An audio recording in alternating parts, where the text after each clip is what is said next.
El último gran emperador mogol Aurangzeb murió en 1707. Con su muerte, el imperio mogol se debilitó y desintegró rápidamente, dejando la India vulnerable a las incursiones de las compañías comerciales holandesas, francesas y británicas que pretendían buscar la dominación política. Para los finales del siglo XVIII, la Compañía Británica de las Indias Orientales, con su sede en Calcuta, había establecido su dominación fuerte en la mayor parte de la India Oriental. Así fue establecido el dominio político de la compañía, que fue llamada Company Bahadur y que más tarde llegó a transformarse en el Raj. Junto con los funcionarios de la empresa aparecieron una variedad de pintores y artesanos. Entre los 60 y tantos pintores británicos y europeos que llegaron a la India durante los principios de los siglos XVIII y XIX fueron Thomas y William Daniel. Ellos han dejado un extenso archivo de los viajes mediante sus dibujos y grabados, que fueron comprados por los funcionarios de la compañía y la nobleza local. De esta forma se presentaron la acuarela y el grabado europeos a los artistas indios.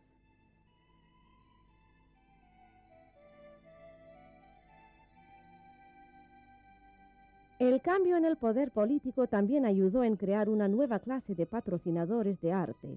Los patrocinadores europeos y británicos buscaban souvenirs en forma de lo exótico de la India que querían llevar consigo al volver a su país. Las pinturas creadas por los pintores indios para satisfacer a este nuevo mercado posteriormente llegó a llamarse como la pintura de la escuela de la compañía. Los principales centros de esta escuela se encontraban en Murshidabad, Calcuta y Patna, en la India Oriental, donde los británicos habían logrado la dominación política.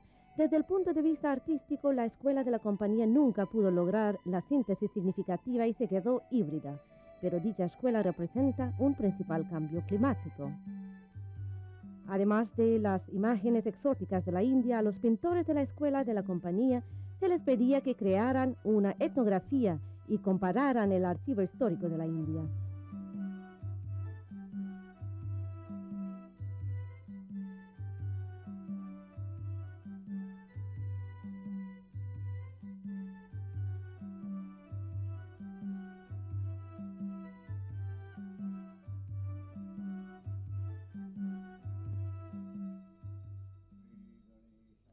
Junto con el surgimiento de la escuela de la compañía en los siglos XVIII y XIX, aparecieron varios centros de la pintura india tradicional, los cuales florecieron principalmente alrededor de los lugares religiosos. Por ejemplo, en Calcuta, en Kalighat, el estilo del arte popular de Bengala logró una nueva vitalidad en su forma y tratamiento. Las pinturas de Kalighat fueron patrocinadas tanto por los indios como por los británicos y más tarde llegaron a ser fuente importante para numerosos pintores indios tales como Yamini Roy y Arpita Singh. Asimismo, el templo de Nagarvara en Rajasthan surgió como el centro importante para la pintura Pichwai, que tuvo su origen en los subelementos de la pintura en miniatura, pero se apropió de las grandes dimensiones. En Nagarvara el señor Krishna es adorado en forma de Srinathji. Las pinturas Pichwai se emplean como el telón de fondo de la imagen de Srinathji para describir los diferentes estados de ánimo cambiantes de la deidad. Según la costumbre local, no se puede fotografiar la imagen de Srinathji, pero se puede copiarla a través de la pintura. Generalmente se pinta Pichwai en tela y sus motivos son muy parecidos a los de las pinturas en miniatura. Pero debido a su mayor tamaño y su función como el telón de fondo, adquiere ciertas calidades escénicas.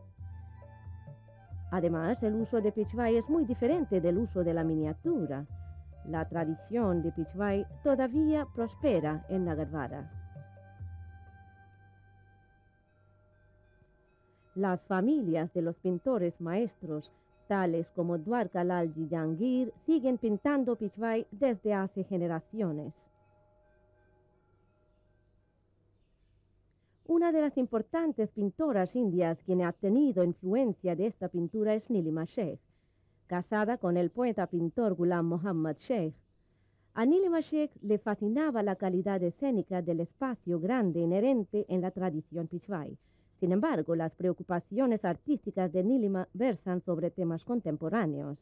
Ella emplea el liricismo de Pichwai y los colores románticos muy propios de ella para simular su preocupación feminista. La pintura Pichwai paulatinamente pasó de moda, ya que no se conformó ni se evolucionó según la nueva estética de los gobernantes británicos. Sin embargo, se hizo un nuevo intento de apoyar la nueva estética en los finales del siglo XIX por parte del Raja Ravivarma. Él nació en 1848 y estaba relacionado con la familia real de Travancore.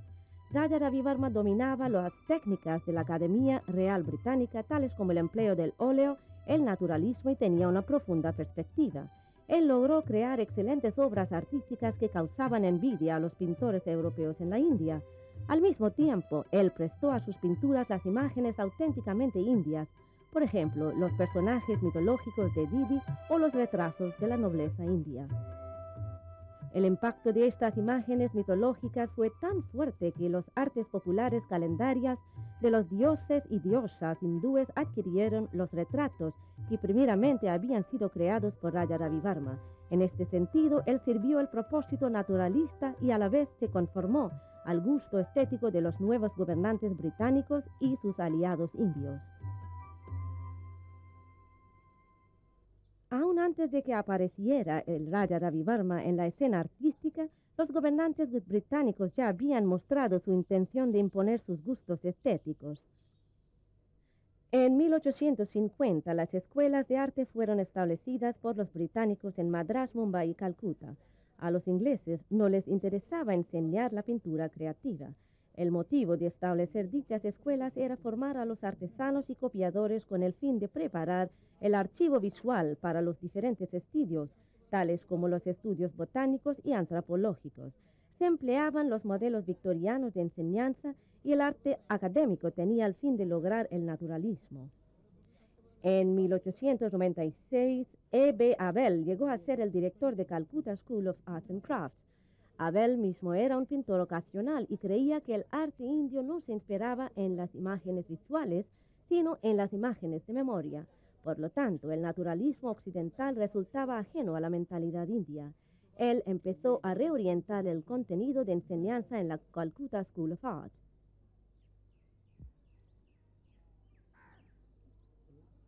Durante este periodo, un grupo de intelectuales indios solía congregarse en Joransanghor, la residencia de Tagore en Calcuta. Ya se había iniciado la lucha por la independencia india y este grupo, influido por el sentimiento nacionalista, se preocupaba por la identidad, la literatura y el arte de la India. Formaban parte del grupo Abanindranath Tagore, sobrino del gran poeta Rabindranath Tagore, quien ganó el Premio Nobel de Literatura en 1913. En la opinión de Abel, Abanindranath Tagore fue el primer artista verdaderamente indio y él le persuadió a que aceptara el cargo del subdirector de Calcutta School of Art en 1905. Fue esta asociación histórica de E.B. Abel y Abanindranath Tagore que al final llevó a la creación de la Escuela Bengala de Pintura. La Escuela Bengala se refiere al estilo de pintura que crearon Abanindranath Tagore y sus discípulos en las primeras 2 décadas del siglo XX. La escuela rechazaba plenamente la estética occidental e hizo un intento concienzudo de resucitar la tradición india, pero en la India colonial. Este intento renovador, en vez de ser reaccionario, se consideraba progresiva, y el grupo se esforzó por afirmar la identidad india.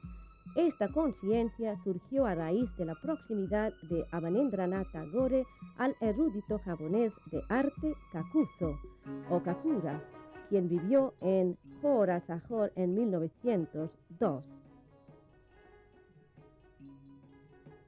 A su regreso, Okakura envió 2 pintores japoneses a la India, a saber, Yuka Korateiken e Ishita Shunso.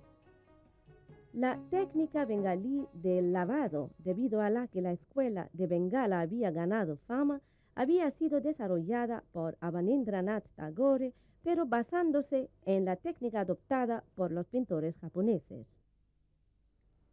Lo que hicieron los japoneses fue crear un cuadro con un pincel y luego lavarlo con agua dulce. Ellos quitaron lavando el primer color que estaba en el papel, y eso suavizó el papel. Rabindranath Tagore estudió esta técnica y basándose en esto, elaboró su propio estilo. Lo que hizo él fue crear un cuadro, pintarlo y lavarlo con agua dulce, y luego añadir otro tinte lavando de mismo color, o del otro para crear un tercer color, que resultaban ser diferentes matices de color. Su idea era pintar un cuadro a base de tonos suaves, que ayudaban en resaltar el misterio y la sombra. El resultado fue que las pinturas arquetípicas de la escuela de Bengala se creaban en colores de avellana místico-romántico y solían describir los temas y figuras míticos.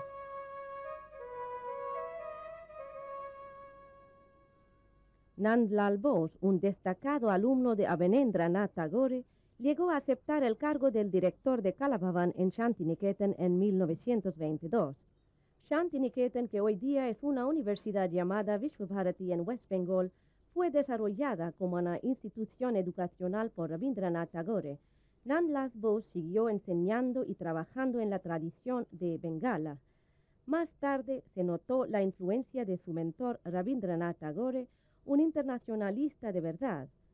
La actitud de Nandlal Bose hacia el arte sufrió un cambio. En 1924, él viajó a China y Japón con Tagore. Paulatinamente, sus pinturas empezaron a crearse mediante las pinceladas caligráficas e integraron la naturaleza, muy típico de las pinturas chinas.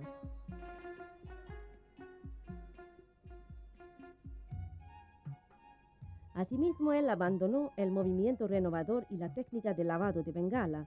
Bajo la influencia de Mahatma Gandhi, su obra adquirió una mayor orientación popular.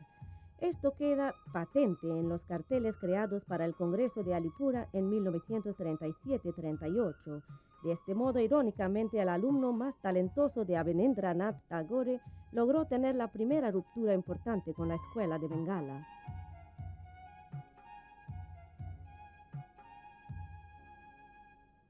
Vinod Behari Mukherjee, un alumno de Nandlal Bose, llevó adelante el proceso de definir el arte cinematográfico indio más allá de la agenda de renovación de Abanendranath Tagore. Esta obra destacada llamada Los Santos Indios Medievales es una gran pintura mural que adorna los interiores de Indi Bhavan en Shantiniketan. Esta pintura, que sigue el estilo arquetípico de Ajanta, describe a los santos como parte de la vida ordinaria y no en su retiro espiritual.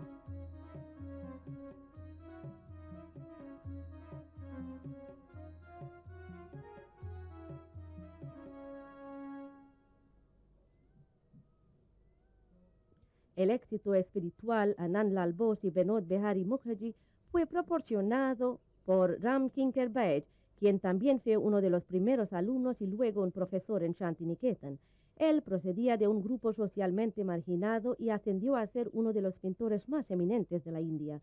Aunque esencialmente un escultor, también solía pintar. Él apartó completamente del sentimentalismo dramático de la escuela de Bengala. Al contrario, él elaboró un estilo expresionista muy suyo y convirtió al hombre común en el foco principal de su creación artística.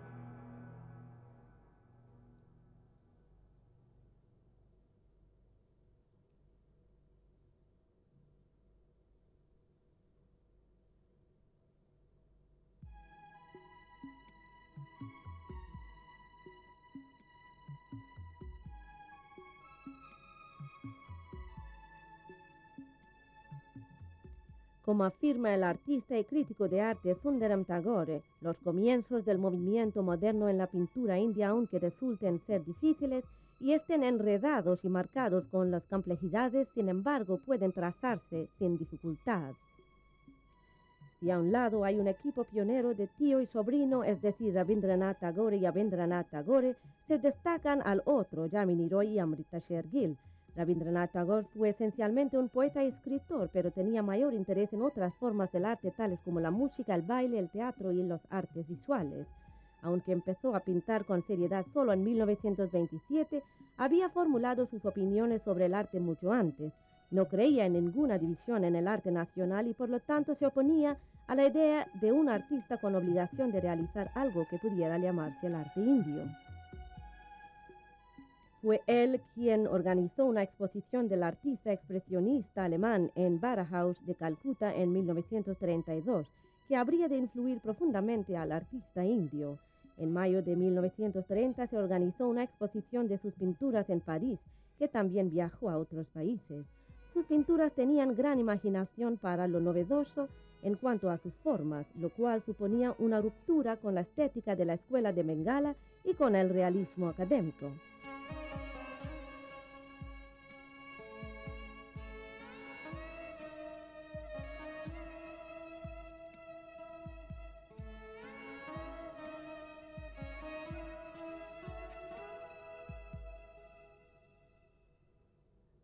Su sobrino, Gaganendranath Tagore, quien había empezado a pintar mucho antes que Rabindranath Tagore, también fue un caricaturista, a quien le gustaba reírse de la clase media tal como lo hicieron los pintores de Kalighat-Pat. Sin embargo, la expresión de Gaganendranath era mucho más refinado, ya que él se encontraba al tanto de los dos movimientos artísticos de Europa y su conocimiento del entorno social era muy elevado. Por ende, sus obras se destacan por completo de entre las de sus contemporáneos. Otro producto de Calcutta School of Arts and Crafts, quien se apartó en la escuela Bengala de renovación, fue Jamini Roy. Él se había formado en el estilo académico occidental, pero se desvinculó con la escuela de Bengala a mediados de los años 20. De hecho, él se sumó de nuevo a la tradición popular y luego empezó a crear formas que aparecían sorprendentemente sencillas y directas. Sin embargo, tenían una calidad ornamental. Los críticos como Rudy Fon piensan que fue Jamini Roy quien abriera el camino mediante el rico boom del estilo vanguardista de los jóvenes pintores indios. Durante los años 30, mientras que Rabindranath Tagore y Jamini Roy se encontraban en la cima de su creatividad, salió a la escena otra pintora de gran imaginación, Amrita Shergill, hija de un padre sikh y madre húngara. Amrita Shergill había tenido acceso tanto a la tradición europea como a la India. Había pasado su infancia en la India, pero se había formado como pintora en París. Desde 1934 hasta su muerte en diciembre de 1941, durante casi 7 años, ella pintó cuadros que se consideran como puentes creativos entre las pinturas de Achanta y las pinturas en miniatura por una parte y la realidad india de la época contemporánea por la otra. La historia cultural no puede separarse de la historia de la civilización material.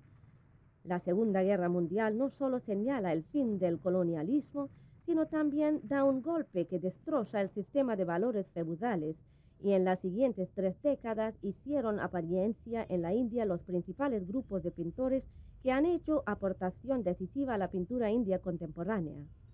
Estos son el grupo de Calcuta, el grupo de artistas progresivos de Mumbai y el grupo progresoso de Madrás.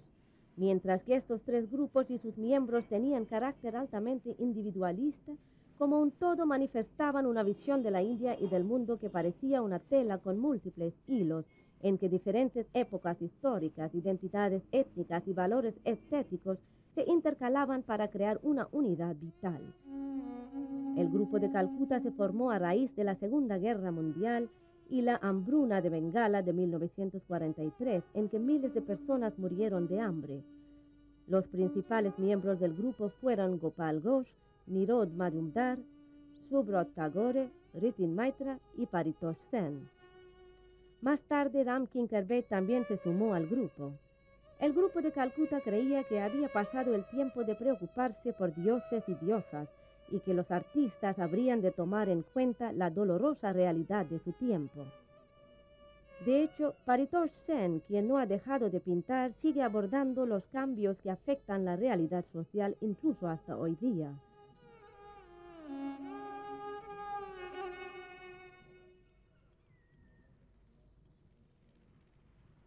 El grupo de artistas progres se formó en Mumbai en 1947, es decir, el año de la independencia india.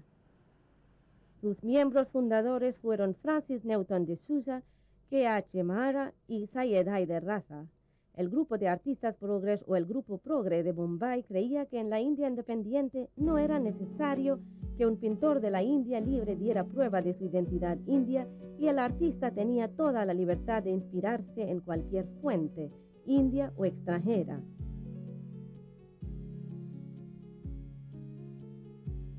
El principal exponente de este grupo, Francis Newton de Sousa, ahora vive en Nueva York. A un nivel, su obra revela lo cristiano y al otro se nota un interés por lo erótico.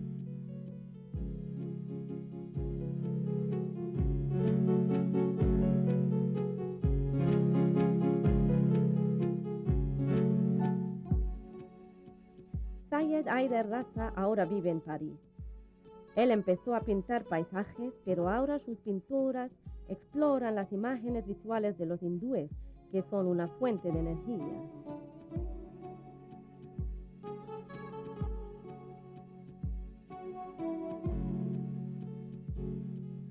M.F. Hussain, quien vive en Mumbai, hace combinar con facilidad los elementos folclóricos indios con las imágenes contemporáneas. Su visión abarca la tradición india clásica de las esculturas de Baldara y aborda al mundo contemporáneo como una villa global. Es con esta visión que él sigue explorando el nuevo concepto de lo indio.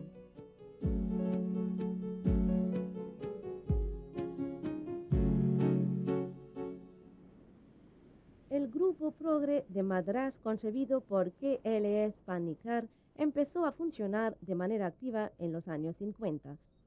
Otros miembros de este grupo son Sultan Ali, Santanaraj y Srinivas Abu. En sus propias obras, Panikkar interpreta con libertad los elementos de la iconografía y la caligrafía indias. Él elaboró un idioma visual totalmente diferente de lo de Bengala y del modernismo occidental. Más tarde, en los años 60, Panikkar ayudó a los artistas locales en establecer una cooperativa que con los años llegó a ser una villa de artistas llamada Cholamandal.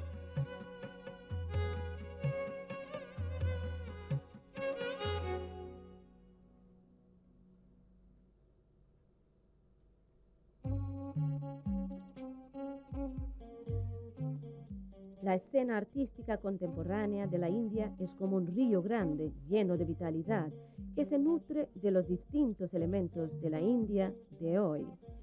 La categorización de los pintores indios contemporáneos en diferentes ramas de escuela puede resultar un poco arbitraria. Sin embargo, nos ayuda a tener cierto entendimiento de la realidad compleja. Un grupo muy importante de pintores indios contemporáneos se dedica a explorar esta realidad a través del lenguaje de sueños. Entre ellos figura a Ramachandra, cuyas fuentes llegan a Ajanta, las miniaturas, la mitología india y su tradición de Shantiniketan. Ganesh Pain, por otra parte, se interesa principalmente por el mundo de sueños y fantasías. Su imaginación es esencialmente poética. Joyen Chaudhary, hoy presidente de Kalabhavan en Shantiniketan, emplea la fantasía y la sátira para reflejar la realidad contemporánea. Vikash Bhattacharya, un pintor que vive en Calcuta, por otra parte, emplea los elementos surrealistas para expresar lo que esencialmente es una visión política oscura.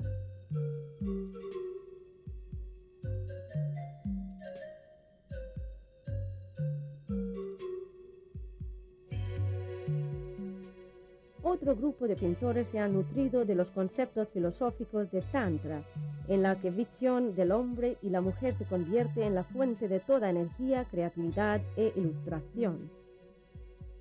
A este grupo pertenece R.G.R. Santosh, quien murió en 1997 y el que había dirigido el grupo durante mucho tiempo. Hay otro grupo de pintores importantes que puede llamarse generalmente el grupo narrativo figurativo. Este grupo se identifica con la Facultad de Bellas Artes de Baroda. Además de Ghulam Mohammad Sheikh, otros miembros destacados de este grupo son K.G. Subramaniam, Bhupen Hacker y Divan Sundaram. Claro está que la visión de estos pintores es muy diferente y compleja, pero a un cierto nivel todos ellos narran la historia de nuestros tiempos.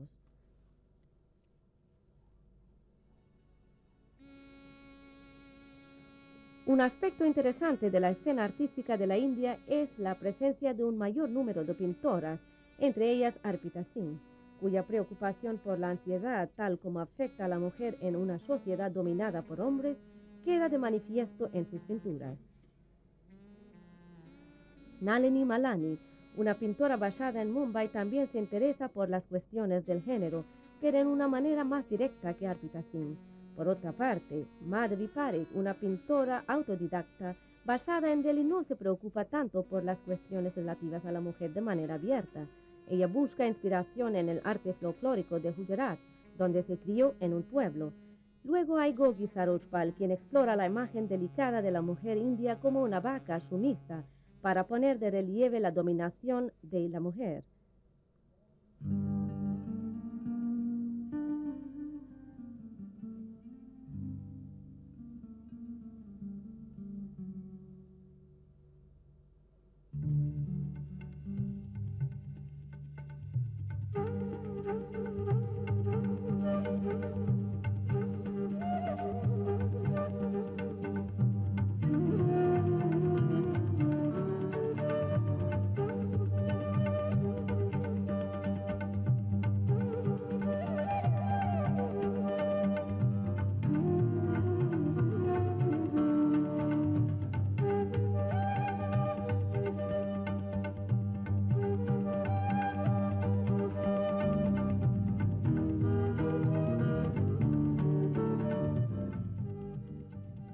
Desde los tiempos de los artistas de Bhimbedkar hasta los pintores indios de la época contemporánea, es un trayecto que abarca 14.000 años.